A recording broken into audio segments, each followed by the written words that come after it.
Hello students, कैसे हैं आप सब। मैं कविता आईसीटी वर्चुअल क्लासेस में आपका स्वागत करती हूं और उम्मीद करती हूं आप सभी अच्छे होंगे और स्वस्थ होंगे।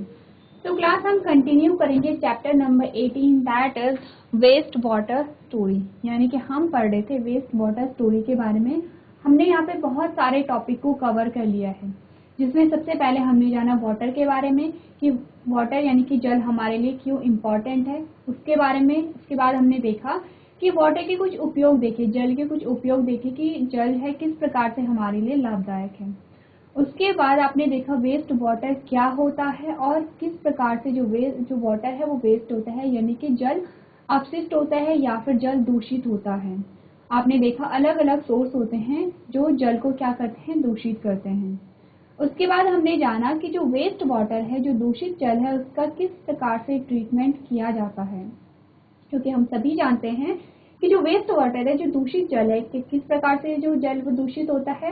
हमने देखा हमारे किचन से बहुत सारा पानी निकलता है। जब भी हम किचन में पानी को यूज करते हैं तो वहां से बहुत सारा पानी निकला। उसके बाद हमने देखा कि जो हमारा वॉशरूम है वहां से भी बहुत सारा पानी निकला और ये जो पानी है ये क्या करता है, ये जो अशुद्धि है ये पानी में मिलके पानी को दूषित कर देती है। तो हमारे घरों से पाइपों के माध्यम से ये पानी निकलता है और जहाँ पे ये जमा होता है उसे हम कहते हैं सीवेज। तो यहाँ पे क्या होगा, अगर सीवेज को हमने जल निकाय में डाल दिया, वाटर बॉडीज में ऐसे ही डाल दिया, तो ये क्या करेंगी, जो अशुद्धियां होंगी वो जो वाटर बॉडीज होती हैं जैसे नदियां हो गई हैं, तालाब हो गए हैं, तो इन सभी में ये जो पानी है वो ऐड हो जाएगा। तो जब ये पानी उसके साथ मिक्स हो जाता है तो जो अशुद्धि जो सीवेज में होगी वही अशुद्धि नदी के पानी में आ जाएगी और सारे ही पानी को क्या कर देती हैं, प्रदूषित कर देती हैं, यानी कि पॉल्यूटेड कर देती हैं। इससे क्या होगा, जो सीवेज होता है इसमें क्या होते हैं, बहुत सारे जैविक होता है, यानी ऑर्गेनिक इम्प्योरिटीज भी होती है, इनऑर्गेनिक इम्प्योरिटीज भी होती हैं। यानी कि उसमें कार्बनिक अशुद्धियां भी होंगी और अकार्बनिक अशुद्धियां भी होंगी।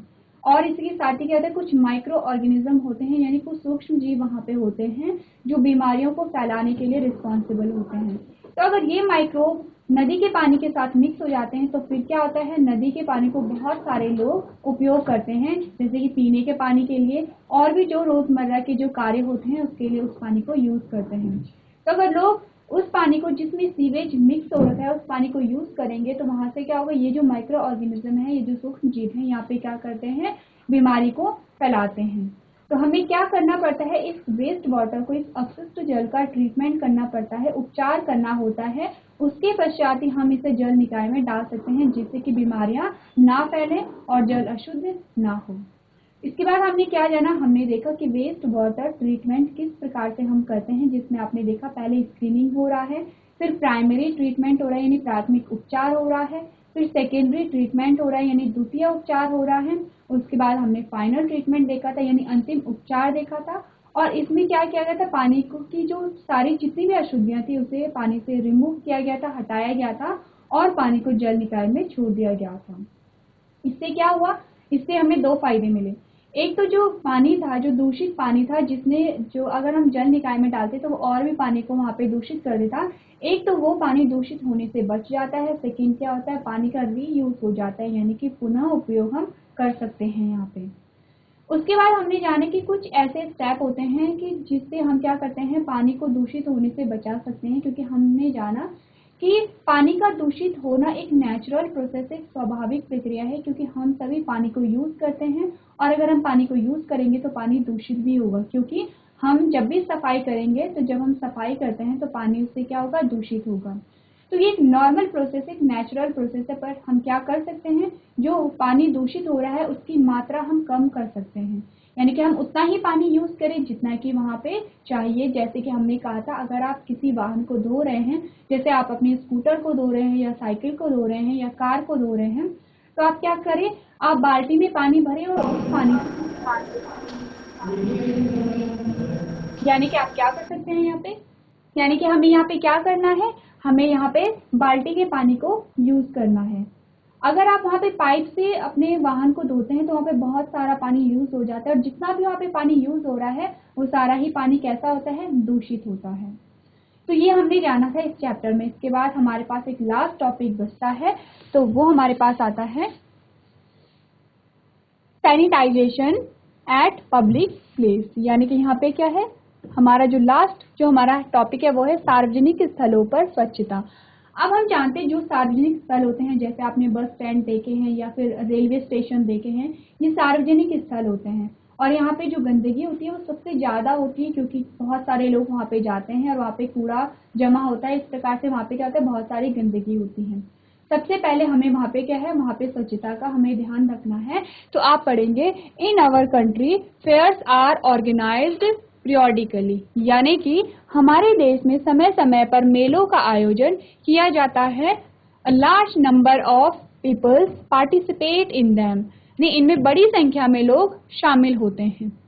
इन the same way railway station, bus depot, airports, hospitals are very busy places, और क्या होता है, उसी प्रकार रेलवे स्टेशन, बस डिपो, हवाई अड्डे, अस्पताल बहुत व्यस्त स्थान हैं। Thousands of people visit them daily, which generate large amount of waste, यानी कि रोजाना हजारों लोग उनमें शामिल होते हैं जिससे बड़ी मात्रा में कचरा निकलता है। उसके बाद आपने जाना कि the government has laid down certain standards of sanitization but unfortunately they are not strictly enforced, यानी कि इसका उचित तरीके से निस्तारण किया जाना चाहिए, अन्यथा यहाँ पे क्या होती है, महामारी फैल सकती है। क्या होता है, यहाँ पे हमने देखा कि हमारे जो देश होता है वहाँ पे बहुत सारे मेले आयोजित होते हैं, बहुत सारे मेलों का आयोजन होगा। अब अगर मेला होगा तो वहाँ पे बहुत सारे लोग इकट्ठा होंगे, अगर बहुत सारे लोग इकट्ठा होंगे तो वहाँ पे क्या होगा, बहुत सारा पोल्यूशन होगा, यानी कि बहुत सारा कचरा वहाँ पे इकट्ठा होगा। उसी प्रकार से हमने क्या देखा, हमने बस स्टेशन देखे, रेलवे स्टेशन देखे, हमने हॉस्पिटल देखे, ये सारे ही क्या है, सार्वजनिक स्थल हैं। और वहाँ पे क्या होता है, जो कूड़ा जो होता है वहाँ पे बहुत लार्ज अमाउंट में होता है। तो यहाँ पे क्या होता है, गवर्नमेंट के कुछ रूल्स भी निकाले हैं, लेकिन क्या होता है, लोग इन रूल्स को फॉलो नहीं करते हैं और जिससे इस कूड़े का निवारण नहीं हो पाता है। उसके बाद आपने जाना we should not scatter litter anywhere. If there is no dustbin in a side, we should carry the litter at home and throw in the dustbin. यानी कि यहाँ पे क्या, सरकार ने स्वच्छता के कुछ मानक निर्धारित किए हैं, लेकिन दुर्भाग्य से उन्हें सख्ती से लागू नहीं किया जाता है। हमें कहीं भी कूड़ा नहीं फैलाना चाहिए। अगर कूड़ेदान नजर नहीं आ रहा है तो घर में ही हमें क्या करना है, घर में कूड़ा लेके उसे घर के कूड़ेदान में फेंक देना चाहिए। तो आपको इस पैराग्राफ में क्या बताया गया है, यही बताया गया है कि यहाँ पे जो सार्वजनिक स्थल होते हैं, यानी कि बस स्टेशन हो गए, रेलवे स्टेशन हो गए, हॉस्पिटल हो गए, और जैसे कि जो मेले जहाँ पे आयोजित किए जाते हैं, वहाँ पे मेले का जो आयोजन हो रहा है, वहाँ पे जितना भी कूड़ा होता है, तो वहाँ पे क्या होता है कि जैसे जो सार्वजनिक स्थल होते हैं वहाँ पे बहुत सारे लोग इकट्ठा होंगे, जितने लोग वहाँ पे इकट्ठा होंगे उतना ही वहाँ पे कूड़ा होता है। तो लोग क्या करते हैं, जो सार्वजनिक स्थल होते हैं वहाँ पे कूड़े को फेंक देते हैं।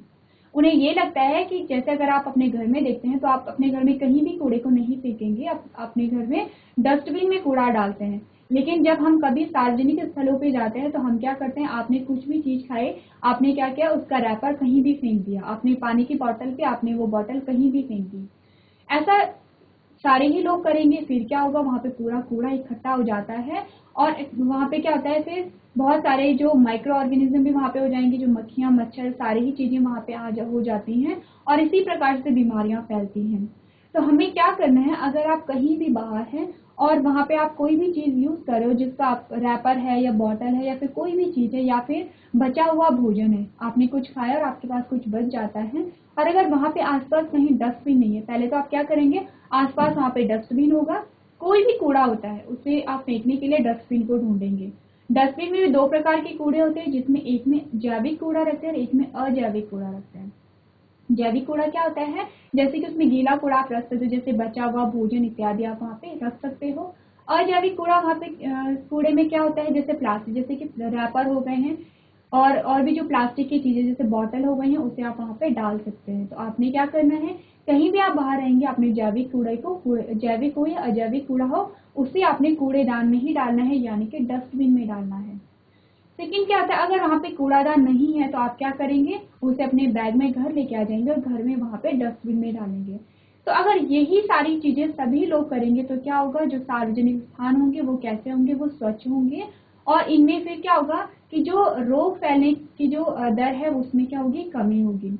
तो ये जो हेडिंग है इसे आप अपनी कॉपी में नोट कर सकते हैं।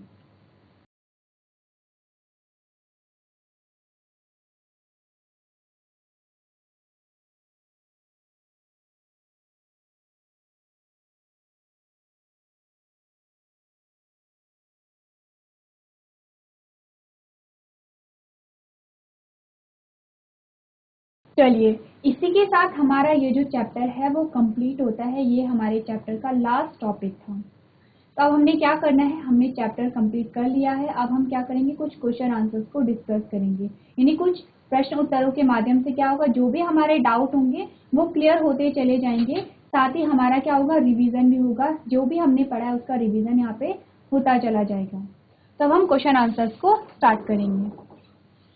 तो सबसे पहला आपके पास क्या होगा, यहाँ पे आपके पास जो क्वेश्चन है, चूज द करेक्ट आंसर, यानी कि सही उत्तर आपको यहाँ पे चुनना है। आपके पास एक स्टेटमेंट दी जाएगी, कथन दिया जाएगा और 4 आपके पास वहाँ पे विकल्प होंगे, यानी कि ऑप्शन होंगे। उन 4 ऑप्शन में से आपको सही आंसर यहाँ पे चूज करना है। तो सबसे पहला जो हमारे पास क्वेश्चन आता है उसमें आपसे पूछा गया है, which one of the following is a quality of waste water. अब यहाँ पे आपको क्या पूछा गया है, यहाँ पे आपको वेस्ट वाटर की क्वालिटी बतानी है। वेस्ट वाटर यानी अपशिष्ट जल, जो दूषित जल होता है, उसकी क्या क्या क्वालिटी होती है ये आपको बतानी है। तो आपके पास सबसे पहला ऑप्शन में है फॉल स्मेल, यानी कि बहुत वहाँ पे क्या होती है, दुर्गंध निकलती है। सेकंड है बैड टेस्ट, यानी कि जो स्वाद होता है वो बहुत गंदा होता है। नेक्स्ट आपने देखा डर्टी लुक, यानी कि दिखने में गंदा लगता है। या फिर ऑल ऑफ दीज। आपको इन चारों ऑप्शंस में से क्या करना है, अपना आंसर सेलेक्ट करना है। आप क्या करेंगे, क्वेश्चन को नोट करेंगे और वहां पे ऑप्शंस को नोट करेंगे। उसके बाद अपने ऑप्शन को टिक करेंगे। फिर मैं जब आपको आंसर बताऊंगी तो आपने नोट करना है कि आपका आंसर सही है या गलत है। और जितने भी आपको ये क्वेश्चन कराए जाएंगे, आप उनमें से देखेंगे कि कितने आपके जो आंसर हैं वो सही आए और कितने आंसर आपके गलत आए। चलिए, तो आपने क्या करना है, आपका जो यहाँ पे आंसर आया, तो हमने जब वेस्ट वाटर के बारे में बात की थी तो हमने क्या देखा था, कैसी उसमें क्या निकलती है, दुर्गंध निकलती है, यानी फॉल स्मेल भी निकलती है। अगर उसका टेस्ट देखें तो उसमें क्या होगा, अगर जिसमें दुर्गंध निकल रही है तो उसका टेस्ट, उसका स्वाद कैसा होगा, बहुत गंदा होगा, यानी ये आंसर भी सही है। जब आपने इमेज देखी थी, जो वहाँ पे जो वेस्ट वाटर था यानी अपशिष्ट जल था, आपने जब उसे देखा तो उसका कैसा डर्टी लुक था, यानी कि दिखने में कैसा था, गंदा था। तो हमारा जो आंसर होगा वो होगा डी, यानी कि all of these. Waste water की जो क्वालिटीज होती हैं वो क्या है, इनमें से सभी हैं। आंसर हमारा क्या होगा, डी होगा। ऑल ऑफ दिस यानी ये सभी क्या है, वेस्ट वाटर की क्वालिटीज में शामिल होता है। उसके बाद नेक्स्ट हमारे पास आता है क्वेश्चन नंबर 2। उसमें आपसे पूछा गया है, which one of the following is the step in waste water treatment. अब इस क्वेश्चन में आपसे क्या पूछा गया है कि जो वेस्ट वाटर का ट्रीटमेंट हो रहा है, यानी अपशिष्ट जल प्रबंधन, यहाँ पे क्या रहा है, वेस्ट वाटर यानी कि जो अपशिष्ट जल का यहाँ पे उपचार किया जा रहा है। तो आपको बताना है कि इनमें से कौन सी स्टेप है जो जल प्रबंधन में यूज होती है। सबसे पहला है एरिएशन, सेकेंड है फिल्ट्रेशन, थर्ड है क्लोरीनेशन और लास्ट है ऑल ऑफ दीज। यानी कि ये सभी क्या है, जो वेस्ट वाटर का जो ट्रीटमेंट है, ये सभी प्रोसेस वहाँ पे शामिल होती हैं। आप क्या करेंगे, सबसे पहले आपने ऑप्शन देखना है एरिएशन। एरिएशन आपको नाम सुना सुना लग रहा है, इस नाम का हमने यूज किया है जब हमने कहा था कि प्राइमरी ट्रीटमेंट के बाद जो पानी है हमने एरिएशन टैंक में डाला। वहाँ पे कुछ बैक्टीरिया थे जिन्होंने क्या किया, ऑर्गेनिक मैटर को खाना शुरू किया। तो एरिएशन आपने सुना है, हमने पढ़ा भी एरिएशन के बारे में। तो एरिएशन भी क्या है, सही आंसर है। अब हम क्या करेंगे, ऐसा नहीं कि हमारा जो फर्स्ट आंसर है अगर वो सही आ गया तो हम औरों को नहीं देखेंगे, क्योंकि हमारे पास एक और ऑप्शन है ऑल ऑफ दीज, यानी इन सभी में से ये सारे ही क्या है, ऑप्शन सही है। तो हम क्या करेंगे, सेकंड देखेंगे फिल्ट्रेशन। फिल्ट्रेशन का भी हमने नाम सुना है, हमने पढ़ा है कि जब हमने क्या किया, जो अपशिष्ट जल था, जो दूषित जल था, हमने क्या किया, उसे स्क्रीन से पास कराया। तो उसमें क्या था, जो तैरने वाला कूड़ा था वो वहीं पे रुक गया, यानी वहां पे छन्नी हो रही है पानी की। तो फिल्ट्रेशन भी हमने पढ़ा है, यानी कि जो ऑप्शन नंबर बी है वो भी क्या है, सही है। थर्ड हमारे पास आता है क्लोरीनेशन। अब क्लोरीनेशन भी क्या है, सही है, क्योंकि यहाँ पे क्या होता है, जब पानी का पूरा जो ट्रीटमेंट हो जाता है, अंतिम उपचार में क्या होता है, क्लोरीन का यूज किया जाता है। क्लोरीन में क्या होता है, क्लोरीन से पानी का शुद्धिकरण किया जाता है। यानी तीनों ही ऑप्शन सही हैं। तो हमारा जो आंसर आएगा वो आएगा डी, यानी ऑल ऑफ दीज। यानी कि ये तीनों ही जो स्टेप हैं, तीनों ही विधियां कहाँ पे यूज हो रही है, वेस्ट वाटर के मैनेजमेंट में। ये जो दोनों आंसर, इसे आप अपनी कॉपी में नोट करेंगे।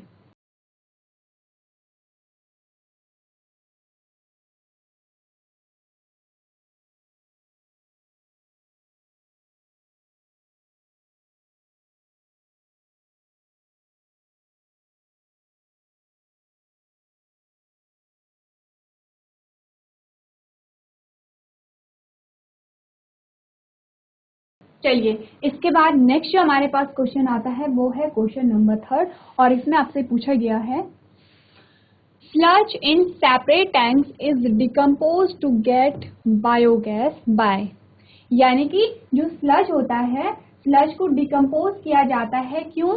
बायोगैस को प्राप्त करने के लिए। तो यहाँ पे आपने क्या देखना है, जो क्वेश्चन है, क्वेश्चन भी आपको कुछ इन्फॉर्मेशन दे रहा है, यानी जो स्टेटमेंट है ये आपको कुछ इन्फॉर्मेशन दे रही है। क्या बता रहा है? स्लज क्या होता है? स्लज जो सेपरेट टैंक होते हैं, स्लज को वहाँ पे डिकम्पोज किया जाता है, किसके द्वारा किया जाता है ये आपको बताना है। और क्यों डिकम्पोज किया जाता है? डिकम्पोज का क्या मतलब होता है? निम्नीकरण किया जाता है, और जब निम्नीकरण होता है तो वहाँ पे बायोगैस निकलती है। तो यहाँ पे आपको बायोगैस का जो फंक्शन है, बायोगैस के जो लाभ हैं वो भी पता होने चाहिए कि बायोगैस कहाँ पे यूज होती है। एक तो हम ईंधन के रूप में उसे यूज कर रहे थे, और दूसरा हम क्या कर रहे थे, विद्युत निर्माण में हम उसे यूज कर रहे थे।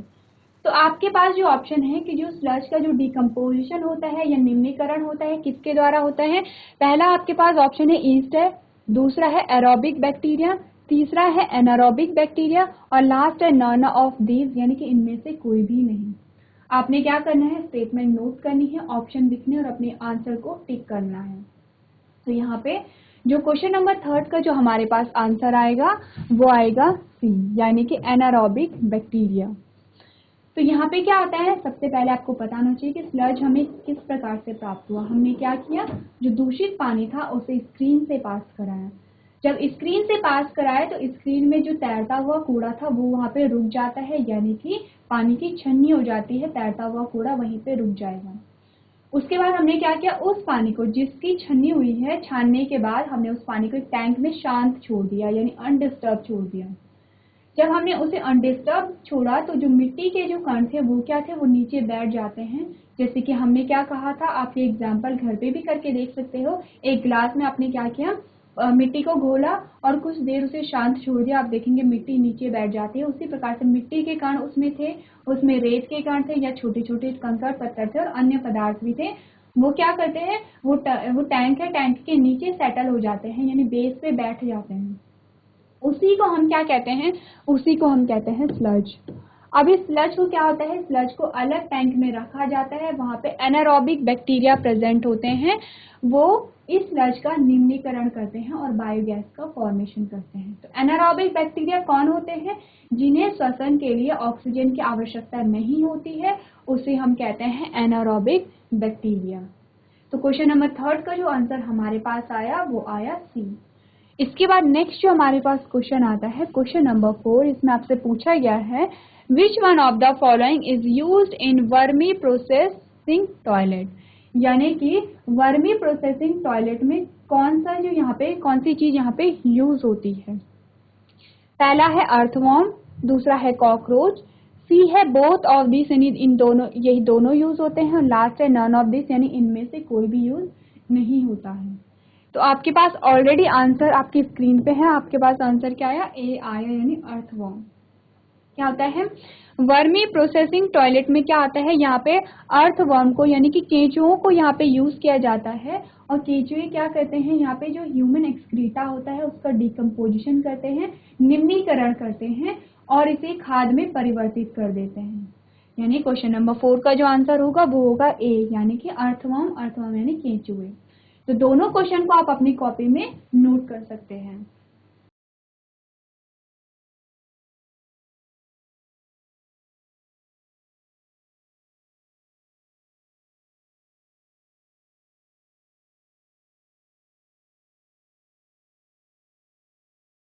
चलिए, इसके बाद हमारे पास जो क्वेश्चन नंबर 5 आता है उसमें आपसे पूछा गया है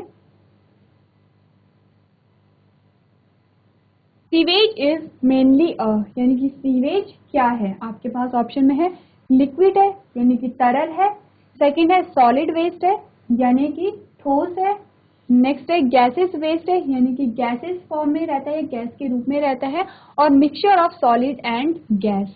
तो आपको बताना है कि इनमें से सीवेज क्या है। तो सीवेज क्या होता है, हमने देखा था सीवेज क्या होगा, लिक्विड वेस्ट होगा, यानी आंसर हमारे पास क्या आया, ए आया कि जो सीवेज है उसमें लिक्विड है।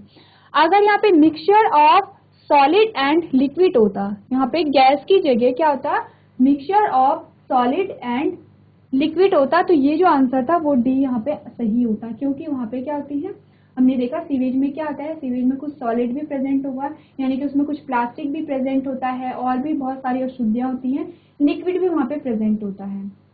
तो हमारा जो आंसर आएगा वो आएगा सीवेज क्या है, सीवेज लिक्विड वेस्ट है। उसके बाद नेक्स्ट जो क्वेश्चन नंबर 6 हमारे पास आता है, उसमें आपसे पूछा गया है which of the following is are product of waste water treatment.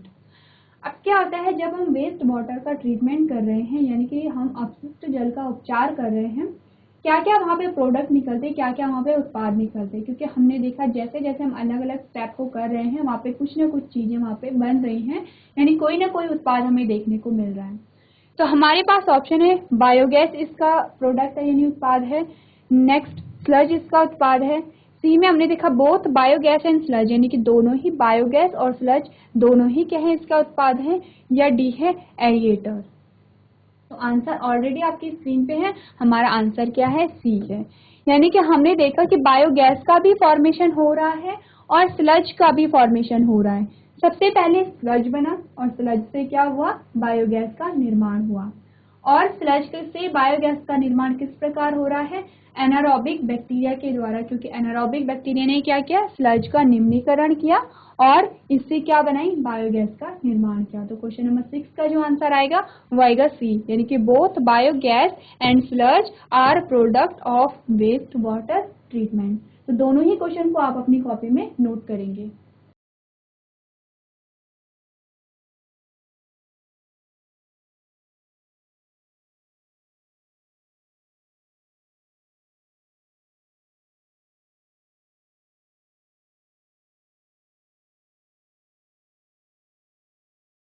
चलिए इसके बाद जो हमारे पास आता है क्वेश्चन नंबर 7। तो क्वेश्चन नंबर 7 में आपसे क्या पूछा गया है, आपका क्वेश्चन है open drain system is a breeding place for which of the following. यानी कि जो खुली नालियां होती हैं वो किसके लिए ब्रीडिंग प्लेस है। ब्रीडिंग प्लेस यहाँ पे क्या हुआ, यानी कि जो प्रजनन करने के जो स्थान होते हैं। अब प्रजनन क्या होता है, प्रजनन के द्वारा कोई भी जो ऑर्गेनिज्म है, कोई भी जो जीव है अपने ही समान नई संतति का वहाँ पे निर्माण कर रहा है, नई संतति का वहाँ पे फॉर्मेशन कर रहा है, उसे हमने क्या कहा था, प्रजनन कहा था। तो आपने यहाँ पे क्या जाना, आपने जाना जो खुली जो नालियां होती हैं वो प्रजनन के स्थान है, इनमें से किस ऑर्गेनिज्म के लिए वो क्या है, प्रजनन का स्थान है। प्रजनन की डेफिनेशन आपको आनी चाहिए, क्या बताया गया आपको कि कोई भी जो लिविंग ऑर्गेनिज्म है, कोई भी जो जीवित प्राणी है, अपने ही समान नई संतति उत्पन्न करने की जो प्रक्रिया होती है उसे हमने कहा प्रजनन। और प्रजनन के दो तरीके होते हैं, सेक्सुअल और एसेक्सुअल, यानी कि लैंगिक प्रजनन और अलैंगिक प्रजनन। तो यहाँ पे हमारे पास जो ऑप्शन है कि इनमें से कौन सा जो ऑर्गेनिज्म है जो कि जो नालियां होती हैं वहां पे वो अपनी प्रजनन की प्रक्रिया करते हैं। तो इनमें से सबसे पहला हमारे पास आया फ्लाइस आया, मॉस्किटो आया, ऑर्गेनिज्म विच कॉज डिजीज, या फिर ऑल ऑफ दीज। आपको बताना है कि इनमें से कौन सा ऑर्गेनिज्म है। तो आपको सिंपली क्या याद रखना है कि जो नालियां होती हैं, जो खुली नालियां होती हैं, वहां पे किस प्रकार के जो ऑर्गेनिज्म है वो ग्रो करते हैं। तो यहाँ पर आपका जो आंसर आएगा वो आएगा डी, यानी कि ऑल ऑफ दीज। फ्लाइज भी होती है, यानी कि आप देखते हो कि अगर नालियां हैं, नालियों से क्या निकल रहा है, सीवेज का पानी निकल रहा है या फिर दूषित पानी निकल रहा है, वहां पे मक्खियां भी होंगी, वहां पे आप मच्छर को भी देखते हो, वहां पे आप माइक्रो ऑर्गेनिज्म यानी सूक्ष्म जीवों को भी देखते हो जिसे हम अपनी आंखों से नहीं देख सकते हैं। और वो किस प्रकार के ऑर्गेनिज्म होते हैं, जो डिजीज कॉज करते हैं, यानी जो बीमारियों के लिए रिस्पॉन्सिबल होते हैं। तो हमारा आंसर क्या होगा, डी होगा, यानी इनमें से सभी प्रकार के, यानी कि वहाँ पे फ्लाइज भी होंगी, मॉस्किटो भी होंगे, वहाँ पे अन्य सूक्ष्म जीव भी होंगे जो बीमारियों को कॉज करेंगे। और इस प्रकार के जो ऑर्गेनिज्म होते हैं वो इन नालियों में क्या होते हैं, इनके लिए क्या है, ब्रीडिंग प्लेस है, यानी कि प्रजनन का स्थान है। प्रजनन के माध्यम से ये क्या करेंगे, अब हमने क्या कहा था, प्रजनन की डेफिनेशन हमने क्या देखी कि कोई भी जीव अपनी ही समान संतति का वहाँ पे निर्माण कर रहा है, यानी फ्लाइज क्या करेगा, वहाँ पे बहुत सारे फ्लाइज का वो करेगा, प्रोडक्शन करेगा। मॉस्किटो से बहुत सारे मॉस्किटो यानी कि बहुत सारे मच्छर वहाँ पे होंगे। और ये जो माइक्रो ऑर्गेनिज्म होंगे इनसे क्या होगा, बहुत सारे माइक्रो ऑर्गेनिज्म वहाँ पे इकट्ठा होंगे, जिससे वो क्या करेंगे, वहाँ पे बीमारियां कॉज करेंगे, बहुत सारी, या तो बीमारियों को कॉज करेंगे या फिर बीमारियों को संक्रमित करेंगे, फैलाने का कार्य करेंगे। तो क्वेश्चन नंबर 7 का जो आंसर हमारे पास आया वो आया डी, यानी कि इनमें से सभी जो ऑर्गेनिज्म हैं वो खुली नालियों में पाए जाते हैं और वहाँ पे अपनी संख्या में वृद्धि करते हैं। तो इसके बाद जो हमारे पास आता है वो है क्वेश्चन नंबर 8, और क्वेश्चन नंबर 8 में आपसे क्या पूछा गया है, which one of the following is not a source of waste water. अब आपको बताना है कि ये जो ऑप्शन है, इन ऑप्शंस में से कौन सा ऐसा ऑप्शन है जो अपशिष्ट जल का स्रोत नहीं है, यानी कि वहां से वेस्ट वाटर का प्रोडक्शन नहीं हो रहा है, अपशिष्ट जल का वहां से उत्पादन नहीं हो रहा है। सबसे पहले हमारे पास आया सीवर, सेकंड हमारे पास आया होम, थर्ड जो हमारे पास आया इंडस्ट्री, और लास्ट हमारे पास आया हॉस्पिटल्स। तो हमने सबसे पहले क्या कहा था, जो सीवेज का जो पानी हो आता है वो हमारे घरों से भी आता है, घरों से कहाँ से, हमारे किचन से, हमारे वॉशरूम से आता है। इंडस्ट्री से बहुत लार्ज अमाउंट में जो पानी होता है, अशुद्ध पानी निकलता है, और हॉस्पिटल से भी निकलता है। तो आंसर हमारे पास क्या होगा, जो सीवर्स होते हैं। अब सीवर्स में क्या होता है, सीवर्स में अशुद्ध पानी होता है, यानी कि सीवर्स में अशुद्ध पानी होता है, वो उस पानी का उत्पादन नहीं कर रहा है, बल्कि उत्पादन कौन से कर रहे हैं, घरों से हो रहा है, इंडस्ट्री से हो रहा है, हॉस्पिटल से हो रहा है। पर जो सीवर्स है, सीवर्स में क्या है, वहां पे पानी इकट्ठा हो रहा है, वहां पे पानी का वो जो अशुद्ध पानी उत्पादन नहीं हो रहा है, बल्कि उनका स्टोरेज वहां पे हो रहा है। तो आंसर हमारे पास क्या आएगा, हमारा जो आंसर आएगा वो सीवर्स होगा। आंसर हमारे पास क्या आया, ए आया, कि सीवर्स ही वो सोर्स है जहां से वेस्ट वाटर का प्रोडक्शन नहीं हो रहा है, यानी अपशिष्ट जल का उत्पादन नहीं हो रहा है। तो ये जो दोनों जो क्वेश्चन है इसे आप अपनी कॉपी में नोट कर सकते हैं।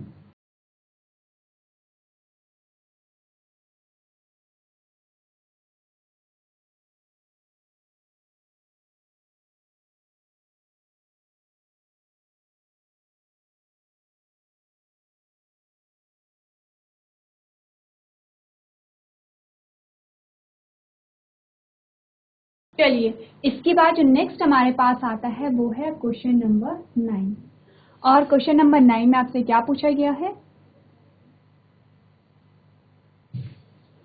आपसे इसमें पूछा गया है what is the full form of WWTP। आपको WWT की फुल फॉर्म बतानी है, तो आपके पास जो ऑप्शन में है, सबसे पहला है वेस्ट वाटर ट्रीटमेंट प्लांट है, सेकंड जो ऑप्शन हमारे पास आता है ब्रीकेज वाटर ट्रीटमेंट प्लांट है, सी जो ऑप्शन हमारे पास आता है बोथ ए एंड सी, यानी कि WWTP की जो फुल फॉर्म है वो ए भी है और बी भी है, और लास्ट जो हमारे पास आता है नन ऑफ दीज है, यानी कि इनमें से कोई भी WWTP की फॉर्म नहीं है। अब हम ऑप्शन को पढ़ेंगे, हम देखेंगे कि इस चैप्टर से रिलेटेड जो फुल फॉर्म है वो कौन सी आ रही है। हमने देखा वेस्ट वाटर ट्रीटमेंट प्लांट, यानी कि वेस्ट वाटर का ट्रीटमेंट हो रहा है, और कहाँ पे हो रहा है, जहाँ पे होता है उसे हम प्लांट कहते हैं। यानी कि W से पहले, W से क्या आया, पहले W से आया वेस्ट, दूसरे W से क्या आया, दूसरे W से आया वाटर, फिर T से क्या आया, ट्रीटमेंट आया, और P से क्या आया, प्लांट आया। तो ये कुछ मैच हो रहा है, हमने ये पढ़ा भी है, वेस्ट वाटर ट्रीटमेंट तो हमने पढ़ा है, और जहां पे भी ये ट्रीटमेंट हो रहा है उसे हम प्लांट कहते हैं। फिर उसके बाद हमने क्या देखा, ब्रिकेज वाटर ट्रीटमेंट प्लांट। अब यहाँ पे ये जो वाटर ट्रीटमेंट प्लांट तो सही है, लेकिन हमने ब्रिकेज जैसी कोई चीज यहाँ पे नहीं पढ़ी है, तो यानी कि ये जो आंसर है ये नहीं होगा। अगर हमारा जो बी आंसर है तो सी भी नहीं होगा, क्योंकि सी क्या कह रहा है कि ए और बी दोनों ही आंसर सही हैं, और हमारे हिसाब से जो बी है वो गलत है, तो सी भी क्या होगा, गलत होगा। डी कह रहा है नन ऑफ द अबव, लेकिन यहाँ पे हमने देखा कि जो हमारा जो ऑप्शन ए है वो क्या हो रहा है, मैच हो रहा है। हमारा आंसर क्या होगा, हमारा आंसर होगा ए। क्या आंसर आया, ए आया।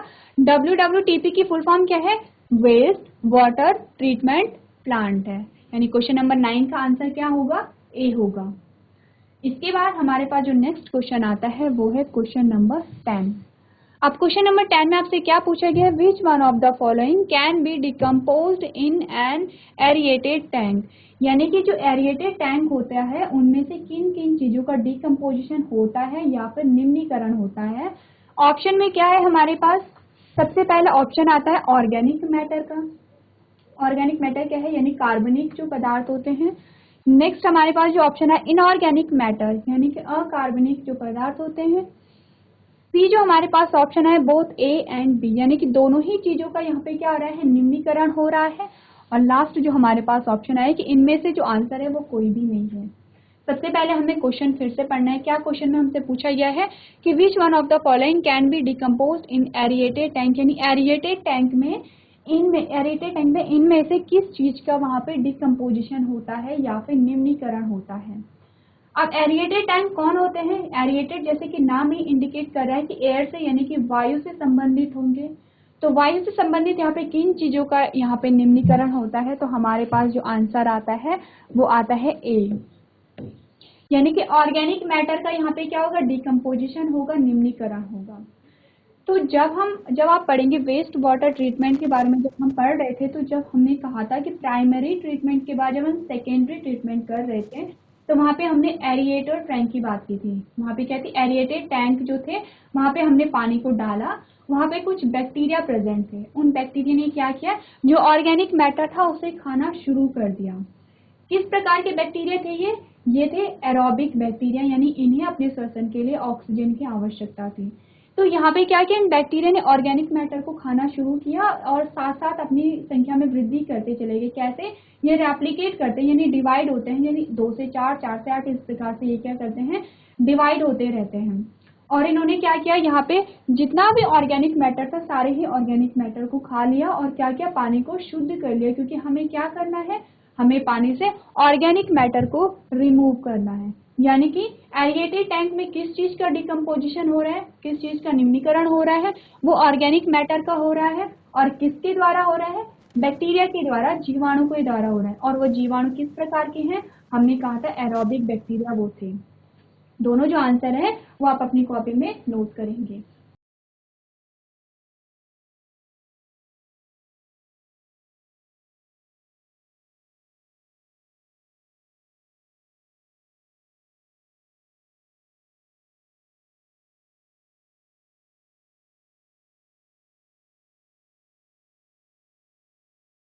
चलिए, सो क्लास आज हमने चैप्टर नंबर 18 से रिलेटेड क्वेश्चन आंसर्स को डिस्कस किया है। आई होप इन क्वेश्चंस के माध्यम से आपके जो डाउट रहे होंगे वो क्लियर हो गए होंगे।